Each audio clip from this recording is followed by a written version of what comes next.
Hi! Hello! Welcome to our channel Enlighten Amulya. This is Sravanthi. నిన్న last వీడియోలో మనం group 4 1:1 list వచ్చేసింది. సో, తర్వాత ప్రాసెస్ ఏమై ఉండొచ్చు అని ఒక అనాలిసిస్ వీడియో అయితే చేయడం జరిగింది. అందులో వెబ్ కౌన్సెలింగ్ గాని, మాన్యువల్ కౌన్సెలింగ్ గాని ఉండడం జరుగుతుంది అని చెప్పాను. సో, మాన్యువల్ కౌన్సెలింగే ఉండేలా ఉంది. అంటే మళ్ళీ ఇప్పుడు ఆల్రెడీ మనకి డిపార్ట్‌మెంట్ అనేది సెలక్షన్ అయిపోయింది. అంటే 1:1 లిస్ట్ వచ్చినప్పుడే దాని పక్కన మనకి సెలెక్టెడ్ డిపార్ట్‌మెంట్ వచ్చింది. ఆ డిపార్ట్‌మెంట్ నుండైతే ఇండివిడ్యువల్‌గా మెసేజెస్ పంపించడం జరిగింది.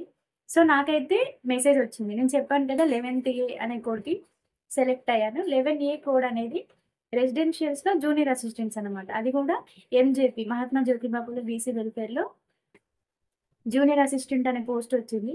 సో, నాకు ఎంజేపీ నుండి మెసేజ్ అయితే రావడం జరిగింది. ఏమని అంటే, dear candidate you are selected for the junior assistant in MJP TBCWR society. So, certificate వెరిఫికేషన్‌కి రండి అని చెప్పి మెసేజ్ అయితే రావడం జరిగింది. దానికోసం 2 సెట్స్ ఫోటో కాపీ తీసుకెళ్ళాలి మన ఒరిజినల్ సర్టిఫికేట్స్.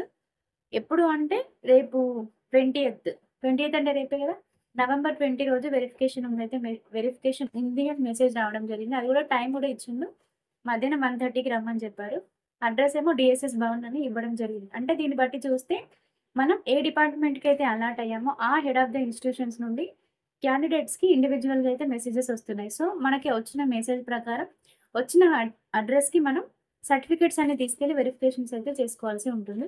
సో, ఎవరైనా మెసేజ్ చూసుకునే వాళ్ళు ఉంటే మెసేజ్ చూసుకొని సర్టిఫికేట్స్ అన్ని రెడీ చేసుకొని వెరిఫికేషన్‌కి అయితే వెళ్ళండి. Okay. Thank you for watching. If you like this video please like, share and comment and don't forget to subscribe our channel enlighten Amulya. Thank you.